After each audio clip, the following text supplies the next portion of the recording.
Bonjour les amis, bienvenue sur la mécanique de la vie, l'équation dont vous êtes l'inconnu. Aujourd'hui, je suis accompagné de Jeff pour une série de nouvelles vidéos. Alors, je tiens à le dire tant que j'y pense, chaque fois j'oublie.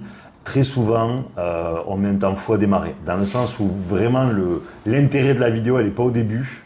Je trouve qu'il faut toujours passer quelques minutes. Vraiment, c'est l'école du diesel. Alors, je comprends pour que ceux qui suivent, c'est pénible, mais voilà, c'est comme ça. Donc, essayez vraiment d'écouter les vidéos dans leur entièreté. Ça serait quand même beaucoup plus profitable pour vous. Voilà. Quant à toi, Jeff, comment vas-tu? Eh ben ça va et toi? Bon, écoutez les amis, aujourd'hui, en tout cas, on est en forme. Je sais pas si ça sera bien. Je ne sais pas quels sont les sujets. Il y en a certains qui nous ont été envoyés et Jeff les a un petit peu développés pour que malgré tout, ils donnent envie de communiquer dessus, parce que des fois, c'est difficile de développer un sujet auquel on a une conclusion depuis longtemps, parce qu'on a envie finalement de le traiter en 30 secondes. Voilà. Mais le problème, c'est que tout le monde n'a pas pris ce temps-là pour ce sujet, et puis il y en a sur lesquels on va bloquer et d'autres beaucoup moins. Voilà, ça dépend des individus, et donc à ce titre, de temps en temps, il a besoin de développer les questions pour que le contenu soit attractif pour vous. Voilà. Bon, merci à tous en tout cas de nous suivre. Pensez vraiment à commenter, même sur Spotify. C'est toujours profitable pour la chaîne, parce que vous savez que c'est des sujets qui sont peu attractifs. La responsabilité individuelle, l'évolution personnelle, la spiritualité, dans un processus logique et rationnel, c'est tout sauf intéressant de nos jours. On est dans le monde de la décharge de responsabilité. Donc écoutez, c'est très profitable à tous ceux qui prennent le temps, et on vous en remercie chaleureusement. Voilà. Écoutez, nous allons commencer dès à présent avec le premier sujet. Allez, on est parti avec ce sujet qu'on a sûrement vu dans le titre, c'est le mensonge. Donc première question sur ce thème, qu'est-ce que le mensonge et est-ce qu'il peut être justifié dans certains cas? Alors le mensonge, déjà il y a mythe tout autour du mensonge, c'est-à-dire qu'on aurait tendance à vouloir offrir une parole impeccable. Voilà, on peut avoir dans cette recherche de perfection, dans cette recherche qui peut être à la fois religieuse, spirituelle ou éthique, tout simplement, ou même sociale, une volonté absolue de vérité permanente, qui est très louable même au point de vue des valeurs. Voilà.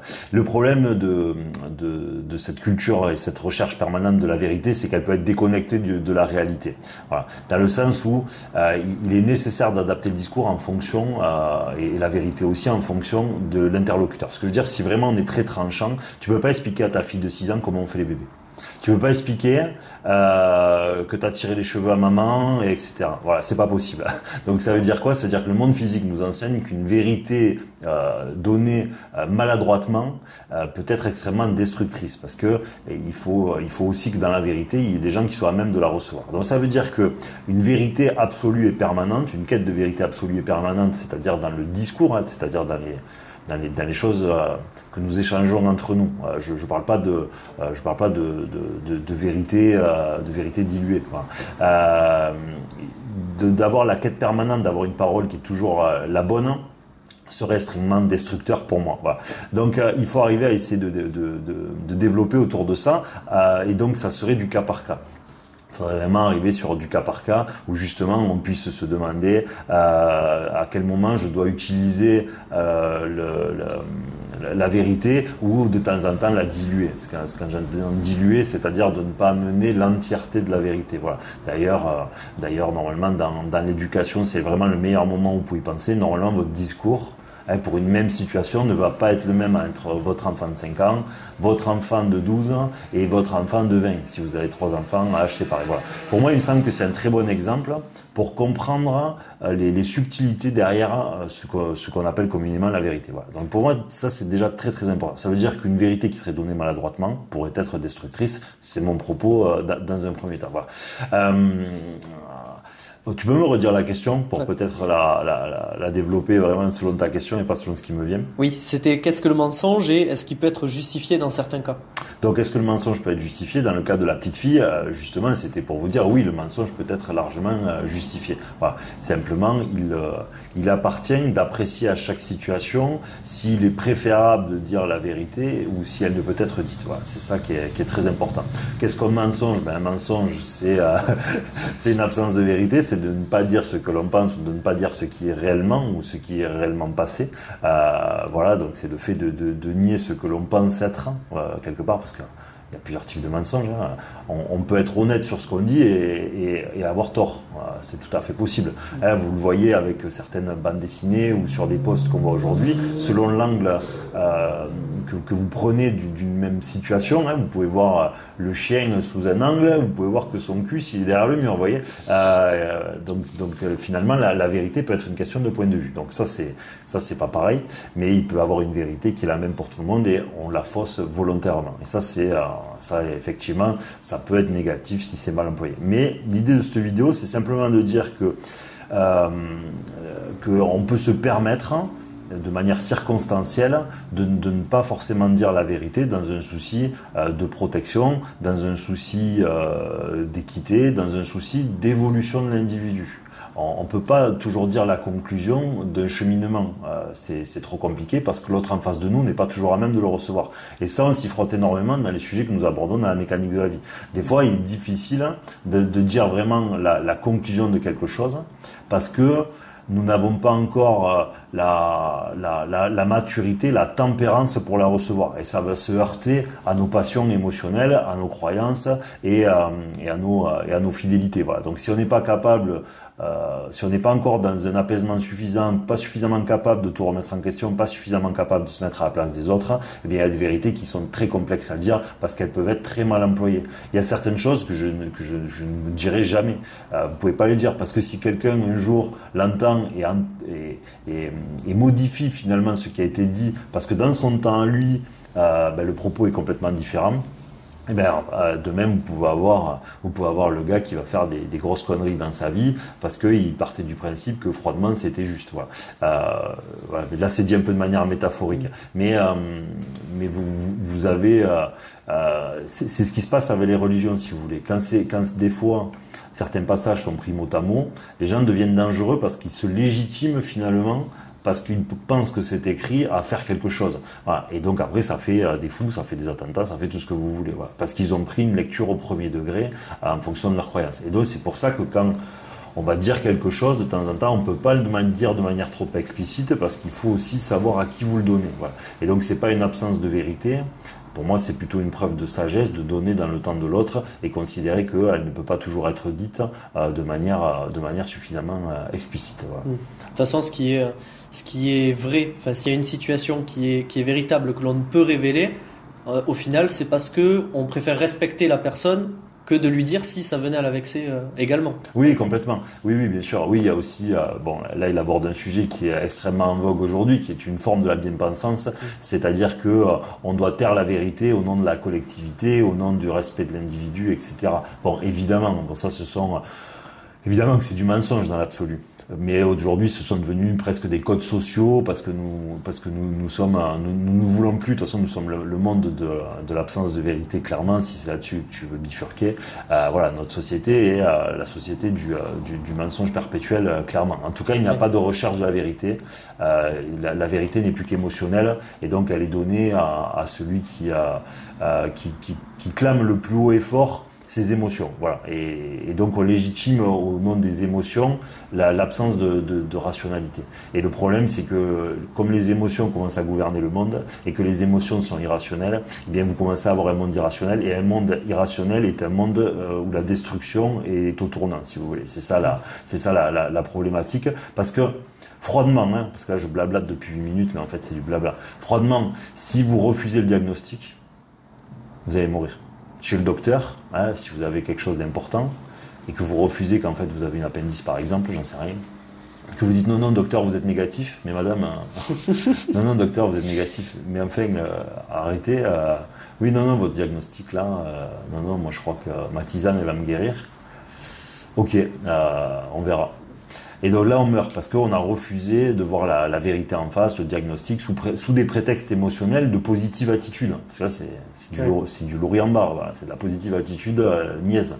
Mais le problème, c'est qu'on est rentré dans le monde de la positive attitude niaise. C'est-à-dire qu'au nom de l'optimisme, permanent, perpétuel, ce qui est l'inverse de la vie, eh bien on refuse la réalité du diagnostic parce qu'il ne nous convient pas émotionnellement, parce que nous avons peur, parce que nous sommes insécures, parce que nous manquons de foi, ou par idolâtrie, ou par conditionnement. Et ça, c'est vraiment, c'est extrêmement délétère, mais c'est ce qui se passe à tous les niveaux. Voilà. Je suis désolé les amis, je suis un énorme cancre. Jeff, tu veux bien me reposer la question, c'est juste pour voir s'il n'y a pas d'autres éléments complémentaires que j'aurais pu oublier. Allez. Qu'est-ce que le mensonge et est-ce qu'il peut être justifié dans certains cas? Voilà, donc si, je considère avoir répondu, il peut être justifié dans certains cas, clairement. Alors après, il y a un dernier point que j'ai pas abordé, voilà. Il y a celui qui est le plus important et c'est quelque part la réponse à beaucoup. C'est-à-dire que ce qui est le plus important, si vous ne voulez pas diffuser du mensonge, dans ce que vous pouvez faire, c'est d'être impeccable avec vous-même. C'est ça la chose. Voilà. Plus votre comportement à vous va être éthique, va être droit, va être impartial, moins vous aurez finalement à user de subterfuges, de mensonges ou à vous taire, parce que vous êtes dans une attitude qui est conforme à vous. Vous voyez, nous, on est rentré dans la société où tout le monde vous dit j'assume. Tu lui dis ah ouais, t'assumes là les 4 gadgets là, lesquels ben viens, on va le dire à ton père.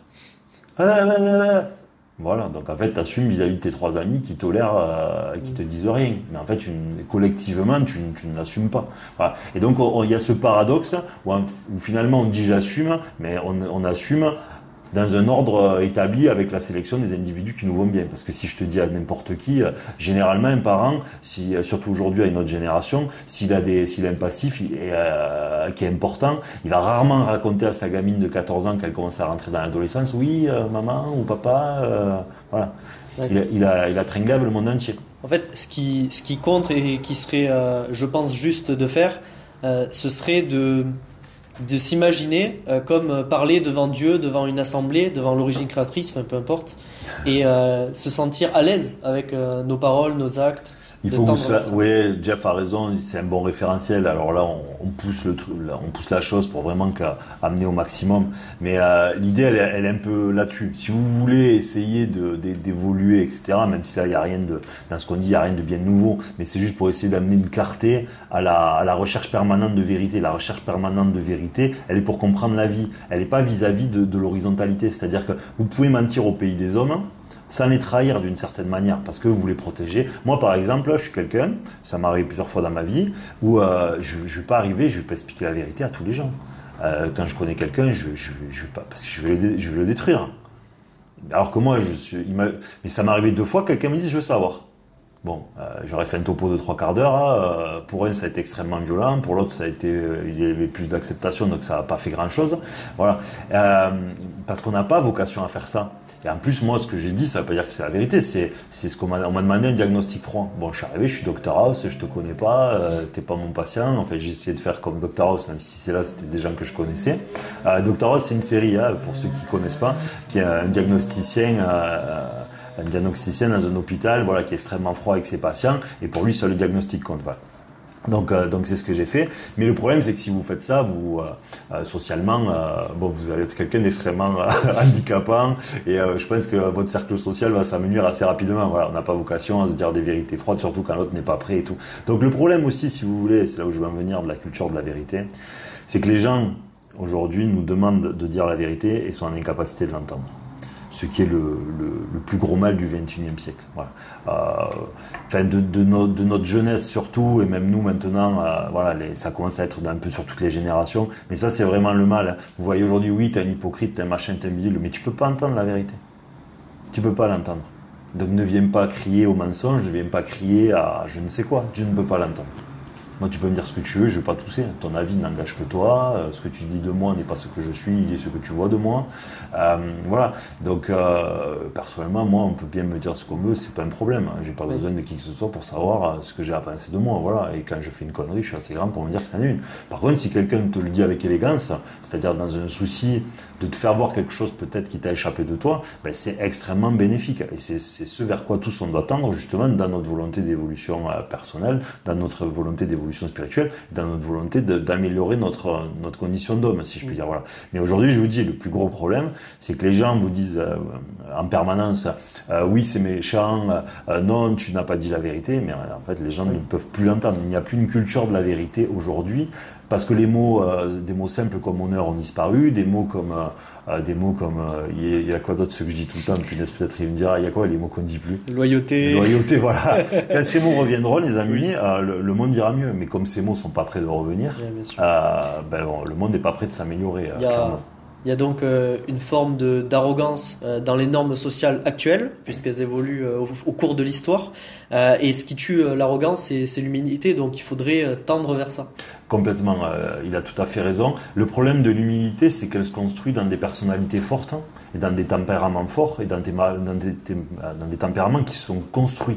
L'humilité, alors soit vous avez le don de naître avec, ce qui pour moi est rarissime, mais généralement c'est une construction, l'humilité. C'est un chemin qui, par les erreurs que l'on a commises, où les erreurs, où la vie, finalement, on avait des certitudes et la vie nous a renvoyé nos certitudes au visage, crée l'humilité. C'est-à-dire que c'est dans le désaveu, c'est dans la contrainte, c'est dans l'erreur, c'est dans l'humiliation que va naître l'humilité. Elle n'est pas de rien, si vous voulez. La plupart du temps, je ne dis pas qu'il ne peut pas y avoir une exception, mais globalement, elle ne naît pas de rien. Elle naît des parcours. Et aujourd'hui, on est dans une époque où il n'y a plus de parcours. On ne vit rien, d'accord? La jeunesse d'aujourd'hui, globalement, vit très peu. Et même les générations antérieures, les années 80, voilà, c'est des sociétés qui sont assez confortables. Et en plus, même ceux qui ont des vies qui peuvent parfois être un peu complexes ou difficiles, ne sont pas dans une volonté d'élévation spirituelle, si vous voulez. Donc, même le parcours de ces gens-là, ils n'ont pas forcément réfléchi outre mesure pour aller chercher tout l'intérêt des événements qu'ils ont vécus, et donc finalement il y a peu de leçons derrière. Alors, évidemment il y a des exceptions, ne soyons pas trop dans le stéréotype, mais c'est aussi une des problématiques aujourd'hui autour de ce sujet-là, clairement. Ouais. Voilà. Ok, on va approfondir si cela te convient bien. Vas-y. Puisque ce mensonge c'est devenu une compétence sociale qui est nécessaire et importante, comment on fait pour ne pas s'appauvrir spirituellement sans se brider? Je vais prendre un exemple. Tu as parlé déjà dans Mécanique de la vie des téléphones portables utilisés par une entreprise et l'autre qui s'abstient de les utiliser. Est-ce que, à l'instar des téléphones, le mensonge peut être un outil de ce type-là? Je peux te répéter les questions. Ouais, c'est ce qu'il dit, ouais, c'est très malin le parallèle que tu as fait avec les téléphones. Alors, le parallèle avec les téléphones, si vous voulez, c'était de dire que quand vous êtes sur une société où il y a des lois de marché, même si chez nous, économiquement, c'est devenu faux, c'est un faux marché. Bon, je rentre pas dans les détails, mais c'est un faux marché. Le problème qu'il y a, c'est que vous perdez en compétitivité. C'est ce que j'allais dire la dernière fois, c'est-à-dire que si une entreprise utilise le smartphone et vous vous dites, moi, je veux plus l'utiliser, vous allez perdre en productivité. Parce que les autres, ils vont pouvoir s'appeler et avoir une réactivité immédiate. Ils vont pouvoir prendre des photos des chantiers. Vous faudra prendre un appareil photo argentique que vous allez le développer chez le photographe. Enfin, vous voyez le truc. Donc, vous allez être puni d'une certaine manière par le marché qui fera que comme vous niez la productivité de votre entreprise, eh bien vous y perdez au passage, ce qui serait extrêmement délétère. Donc la question que tu poses, elle est très très bonne, et au niveau du mensonge, c'est la même chose. Mais parce que le problème, c'est que soit finalement vous êtes ancré et attaché et enchaîné plutôt au monde horizontal, c'est-à-dire que finalement vous usez de stratagèmes et de mensonges niaisement et impunément, pas à des fins de protection ou d'élévation des autres ou de sagesse, mais à des fins viles ou à des fins d'ascenseur social, auquel cas finalement vous usez de subterfuges du monde horizontal, c'est-à-dire que vous êtes dans le monde physique et que pour prendre votre petit ascenseur émotionnel, vous allez user de vices, de stratagèmes, même si ça peut être des petites choses, pour votre confort, pour votre argent, pour ce que vous voulez. Voilà. Maintenant, tout dépend si vous pensez que le monde est celui des hommes ou si vous pensez que le monde est celui de Dieu. Si vous pensez que vous n'avez à rendre de compte qu'aux hommes, vous avez bien raison d'utiliser de ces stratagèmes. Si vous pensez par contre que vous avez des comptes à rendre auprès de Dieu et que finalement le seul regard qui compte vraiment c'est celui de votre potentiel créateur, eh bien là, tout change complètement pour moi. Voilà. Et donc c'est pour ça que dans bien des cas et dans bien des questions, demandez-vous si là ce que vous êtes en train de dire, c'est le monde spirituel, donc qui est relié à la mécanique quantique, qui est celui de Dieu et de l'esprit, d'accord? Ou demandez-vous si vous êtes dans le monde physique, au pays des hommes, dans la vie du quotidien, dans la société, dans le monde physique. Voilà, il faut vraiment avoir cette gymnastique. Des fois, moi, je connais pas les questions qu'on me pose, mais j'ai des lois de l'univers dans ma tête et j'essaye d'appliquer les lois de l'univers que j'ai dans la tête pour voir à quoi ça correspond. Et là, dans le cas que tu viens de dire, c'est la réponse, si tu veux, pour moi, à cette question, c'est est-ce que dans le monde des humains, dans mon quotidien, mentir, je le fais à quelle fin? Voilà. Et alors là, c'est très difficile à exprimer parce qu'il y a 50 choses à la fois. Le problème, c'est que mon but, c'est d'être conforme à ce que mon créateur attend de moi. Et d'être vecteur au monde des hommes d'une certaine positivité. C'est-à-dire un équilibre qui va être positif dans mon comportement.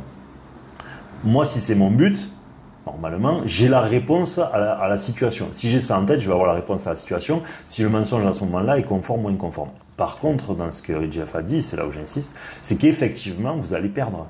Le mensonge prend l'ascenseur, la vérité prend l'escalier. Il faut être clair avec ça. Donc, il est évident que le mal aura un ascendant ponctuel sur le bien. S'il utilise le mensonge alors que le bien ne se l'autorise pas. C'est évident.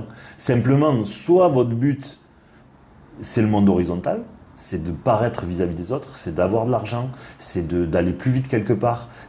Voilà. Soit votre but, il est là, votre but absolu, auquel cas, vous avez été pris par la tentation du monde horizontal, vous avez perdu parce que vous avez échoué dans une situation finalement de tentation. Et vous avez, j'oublie tout le temps ce mot, et vous avez cédé d'une certaine manière à la facilité ou à l'appel du jeu du monde physique. Soit sinon vous avez refusé la tentation, comme Jésus dans le désert, et vous avez dit non pour de l'argent ou pour des commodités ou pour ne pas me prendre la tête avec ma mère ou pour ne pas dire une chose qui me déplaît à mon voisin, etc., etc. Finalement, vous avez cédé. Et donc effectivement vous avez perdu au pays du monde horizontal, mais vous avez gagné au pays du monde spirituel. Voilà. Donc alors je sais pas si j'ai bien expliqué. Oui, je vois dans tes yeux que tu as compris ce que je voulais dire. C'est très très clair. Je me permets de rebondir sur cet exemple que tu nous as pondu de l'escalier et de l'ascenseur. C'est qu'il y a même quelque chose en plus.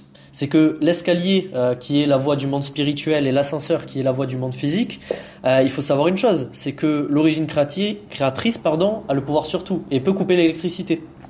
C'est tout à fait ça. C'est-à-dire que, je le dis, on le répète, le problème de tous ces sujets-là, c'est que nous sommes des humains et nous sommes soumis à temporalité. Donc, comme on voit les effets dans un espace-temps qui est très court, on croit toujours que ce qu'on a fait est bien ou mal parce qu'on regarde de suite ce qui vient de se passer. Alors que finalement, non, le résultat, il faut l'envisager à moyen et long terme. C'est pour ça qu'il ne faut pas chercher un résultat. Il faut chercher à faire ce qu'il faut. C'est pour ça que la dissociation, il faut que, ce qui vous intéresse, c'est comment les choses résonnent dans l'invisible. En fait, c'est comment ce que j'ai fait a résonné dans ma relation entre moi et Dieu. Les hommes, j'en ai rien à foutre, c'est pas mon problème en fait. Le monde des hommes, c'est le monde de la tentation et de l'égarement. Le but de la société, des humains, même de ceux qu'on aime, ont d'abord la fonction de nous égarer, de nous tenter.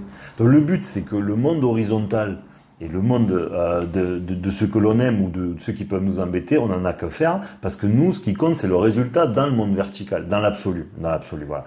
Mais par contre, la sagesse, c'est d'être en capacité de faire les deux à la fois.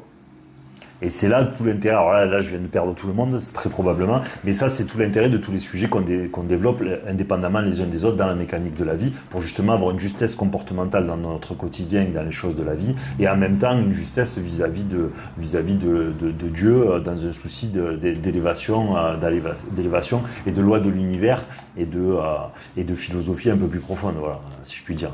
Ok, très bien. Bon, merci d'avoir approfondi. Je me permets moi aussi de lâcher cette dernière question, puisque on est dans le thème du mensonge, autant approfondir. Le mensonge à soi-même est-il plus dangereux qu'aux autres? Et le mensonge inconscient également. Alors je démarrerai la première, je suis incapable de me souvenir des choses parce que ça part trop loin. Ouais. Tu peux me redire la première? Ok. Le mensonge à soi-même est-il plus dangereux qu'aux autres? Oui, il est plus dangereux. Alors oui et non. Alors il est plus dangereux dans le sens où effectivement il n'y a pas pire que s'égarer soi-même. C'est encore pire qu'égarer l'autre. En revanche, d'un point de vue de Dieu, ça peut être moins grave dans le sens où tu ne le fais pas consciemment. Comme tu ne sais pas ce que tu fais, je vais plus facilement te pardonner. On pardonne plus facilement un enfant de 4 ans à qui on n'avait pas expliqué les règles qu'à son ado qui en a 20 et à qui on l'a expliqué 50 fois. Voilà. Donc là, c'est un peu la même chose. C'est pour ça qu'il faut le rappeler en ce sens. Donc effectivement, dans ce cas de figure-là, oui. La deuxième question, c'est quoi déjà ? Alors la deuxième, c'est le mensonge inconscient également. Donc par inconscient, souvent, on peut avoir tendance, quand ça ne va pas dans notre sens, quand ça ne nous intéresse pas ou on veut se cacher un peu la face des choses, on peut se dire, bon, ce gâteau sucré là, ça va, il y en a qu'un, ça va. C'est ce fameux mensonge à soi-même, un peu arrondi. Oui, bien sûr. Ça, on le fait tous. On s'arrange toujours avec nous-mêmes, avec notre conscience, avec notre propre perception de la vérité. Ça, évidemment, on le fait tous. Évidemment qu'il faut tendre vers l'employé de moins en moins, parce que vous pouvez pas améliorer votre vie, vous pouvez pas vous élever si les premiers mensonges ils sont sur vous-même. C'est une impossibilité. Vous ne pouvez pas solutionner un problème que vous ne reconnaissez pas. Si vous niez la fuite alors qu'il y a de l'eau partout dans votre salon et que perpétuellement vous dites mais non, c'est moi qui ai renversé de l'eau, c'est un non-sens. Vous serez puni pour ça, parce que tout va se détruire dans votre maison. Voilà, tous les murs vont moisir, etc. Et ensuite vous allez vous intoxiquer. Voilà. Donc il est clair que le pire des mensonges, c'est celui envers soi-même. C'est pour ça qu'il faut arriver à être des êtres plus construits, plus forts, pour pouvoir essayer de cultiver notre propre vérité, ce que nous sommes vraiment. D'autre part, essayer d'avoir un entourage qui a suffisamment de bienveillance et de neutralité pour nous dire quels sont nos déboires que nous ne constatons pas nous-mêmes. Et il y avait un troisième point, et à chaque fois, il faut bien que j'en oublie un. Voilà. Mais c'est très important de devenir des êtres beaucoup plus solides, beaucoup plus humbles, et en capacité d'entendre l'opinion des autres. Ce n'est pas notre vérité, c'est ce que nous produisons. C'est très différent. Dissociez-vous, il faut qu'on se dissocie tous de ce que nous faisons et de ce que nous sommes. Ce que nous faisons peut être changé. Voilà.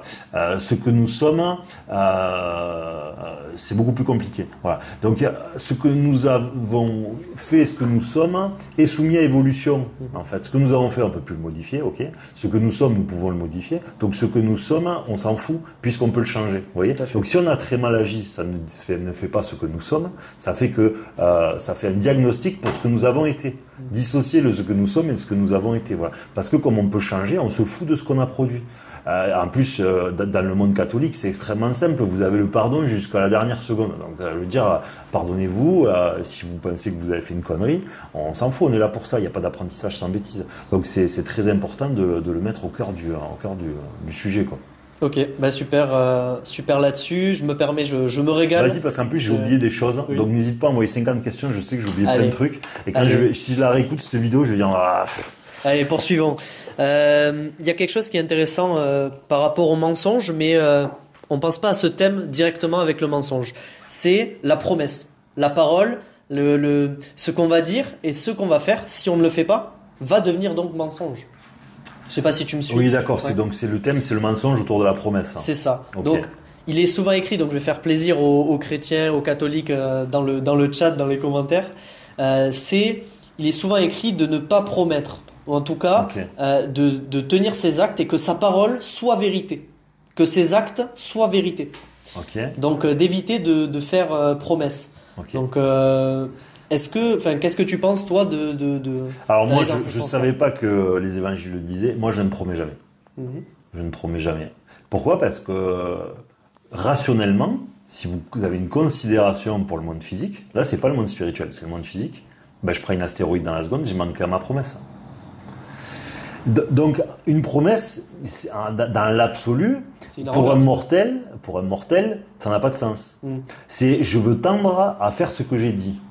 mais il faudrait pas promettre. Si on dit que la promesse est un absolu, il ne faudrait jamais promettre dans l'absolu. Ça paraît logique. Alors bon, évidemment que ce sont des sous-entendus. Il y a un contrat invisible. Quand quelqu'un, tu lui promets de l'amener à la piscine dimanche prochain, si tu te fais faucher par une bagnole et que tu meurs, il devrait pas t'en vouloir.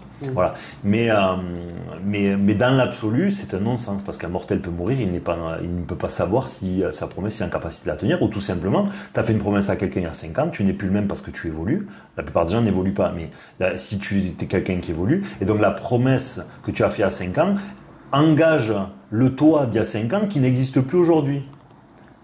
Donc en vérité, on ne devrait jamais promettre. On devrait essayer de faire ce qu'on a dit. Voilà. Moi, c'est pour ça que si je dis à quelqu'un, j'essaierai de venir. Mais très souvent, j'utilise énormément le conditionnel pour justement ne pas engager quelque chose que je ne suis pas absolument certain de respecter, parce que ça serait un non-sens. Et j'ajoute à ça que il faut en plus ne pas avoir peur. Parce que justement on peut se faire une promesse. Par exemple, moi je vais me dire quelque chose de tout bête. Je vais me dire mon objectif c'est de gagner le plus d'argent dans cette année. Peut-être que l'objectif n'est pas celui que l'origine créatrice me fixe, n'est pas son plan, et donc en fait moi j'aurais beau promettre et tout donner dans ce sens-là, derrière en fait finalement l'origine va me faire dévier vers son plan. Tout à fait. Non, mais ça c'est un point qui est extrêmement important, et c'est d'où l'intérêt justement d'avoir cette réserve, cette incertitude vis-à-vis des choses qu'on fait, parce que le problème c'est que votre seul engagement dans l'absolu il est vis-à-vis de celui que vous engendrez, il est vis-à-vis de Dieu. Donc quand vous vous engagez au pays des hommes, vous venez de tirer un lien, c'est-à-dire que vous avez ce point-là. Je pense qu'on le fera en vidéo et j'essaierai de parler très doucement. Je vais faire un parallèle là, 2 secondes. Non, en fait non. Alors très vite, 1 seconde. Il faut que vous imaginiez toujours que entre vous, d'accord, imaginez, projetez cette pensée-là pour ceux qui sont en podcast. Il y a vous imaginez des nuages au-dessus, des milliers de nuages dans lesquels il y a quelque chose d'écrit. Il y a écrit travail, il y a écrit société, il y a écrit votre enfant 2, etc., etc. Et au-dessus de ces nuages, il y a Dieu. C'est-à-dire qu'il faudrait essayer que ces nuages soient dissipés pour ne pas influer entre vous et votre élévation, qui est votre volonté de cheminer vers Dieu. Mais tout en étant compatible avec ces choses-là. La difficulté, elle est là. Pour que la lumière puisse vous atteindre. Le problème aujourd'hui, c'est que, comme entre le soleil et nous, il y a des tonnes de nuages, eh bien, la lumière, nous n'y avons plus accès. Donc, nous usons de stratagèmes et de subterfuges pour contourner finalement les nuages. En fait, on essaie d'aller chercher les nuages, de contourner les nuages et d'aller plus loin. Alors qu'en fait, les nuages nous suivent, puisque nous n'en sommes pas exorcisés d'une certaine manière. Et donc, on a beau changer, alors non, justement, on a beau ne pas changer, les nuages nous suivent. Alors que le changement, c'est justement d'acter quelque chose qui augmente les chances que le temps au-dessus de notre tête change et donc que les nuages se dissipent. Il est plus léger. Voilà. Et donc ça, c'est un sujet qui est, ça c'est quelque chose qui est vraiment important, et c'est comme ça qu'il faut essayer de le visualiser. Voilà. Il y a autre chose. Tu allais dire quelque chose sur ce sujet? Vas-y, continue, justement, toi, tu as fait la métaphore, et si je peux me permettre, tu vas me confirmer si c'est correct, ce que je pense. Ce sera mon avis, en tout cas. Dans ce que tu as dit, donc côté nuages et lumière, qui est plutôt lointain. Donc on commence le chemin, c'est plutôt loin, c'est dense, c'est très dur d'aller à la lumière. Ça me fait penser aux gens en fait qui nient l'origine créatrice, qui nient Dieu. Ces gens-là en fait sont loin de Dieu et du coup ne le voient pas. Mais c'est parce qu'ils s'en sont éloignés. C'est parce qu'ils sont bloqués par leur propre nuage. Est-ce que c'est correct de le voir comme ça? En fait, moi, c'est un sujet sur lequel je serai pas tranchant. Je serai pas tranchant parce qu'on peut pas le savoir. On peut pas le savoir parce qu'il y a aussi la question de l'inné, il y a la question de l'acquis, il y a la question de la dette de tes ancêtres. Ça reste extrêmement spéculatif. Moi, je suis pas de ceux qui partent du principe que on est tous avec le même capital et donc désigner l'autre comme s'en étant éloigné, peut-être qu'il n'a pas eu la capacité de s'en rapprocher. Donc, je suis très nuancé sur ce sujet-là, que j'aborde pas publiquement. Tu sais comment je l'aborde dans la sphère privée, dans le sens où je veux pas que ce que je dis soit mal interprété. Donc c'est pour ça que je le dis pas publiquement. Dans tous les cas, ça n'a aucune importance parce que dans l'absolu, vous ne pouvez pas savoir si l'autre est né avec des prédispositions plus importantes que vous. Et donc ce qu'on pense être quelqu'un qui s'est éloigné de Dieu est peut-être quelqu'un qui est plus proche que nous, qui pensons que nous sommes proches. Parce que peut-être que Dieu n'attend d'un individu qui prenne 5%, vous voyez, ce qui va représenter 5%, pour vous, alors que vous, Dieu attend de vous, en fonction de ce qu'il vous a donné, une augmentation de 500%. D'accord ? Si vous avez un commercial que vous venez de prendre à votre entreprise, et c'est sa première semaine, il vient en alternance, il a 18 ans, vous attendez pas du tout le même chiffre d'affaires que votre type qui est là depuis 20 ans. Voilà. Donc, c'est-à-dire que le rendement n'est pas le même. Donc, je veux dire par là qu'obligatoirement, il faut pas tirer des conclusions hâtives en pensant qu'un individu est très loin de Dieu. S'il faut, il en est proche. Et s'il faut, quelqu'un qui pense être prêt est très loin, parce qu'il y a des attentes qui sont infiniment plus élevées vis-à-vis de lui. Voilà. Donc moi, c'est un sujet sur lequel je suis beaucoup plus nuancé. Voilà. Okay. Mais celui-là, je l'aborderai jamais dans sa complétude, parce que je vous dis, c'est des sujets qui méritent sagesse et on peut pas les aborder publiquement aujourd'hui. C'est des sujets qui sont trop clivants et j'ai aucun mal à dire que je souhaite pas du tout les aborder publiquement. Voilà. Mais là, voilà, vous avez l'idée que derrière. C'est l'exemple que je vous ai mis. Voilà. Parce qu'il y a beaucoup de gens qui prient Dieu et qui sont très loin de Dieu pour moi. Mais clairement. Voilà. Et même la plupart. Parce que le problème, c'est de penser que de croire. Croire n'a pas d'intérêt. Croire, c'est une partie, d'accord ? Vous pouvez croire énormément et être très très maudit.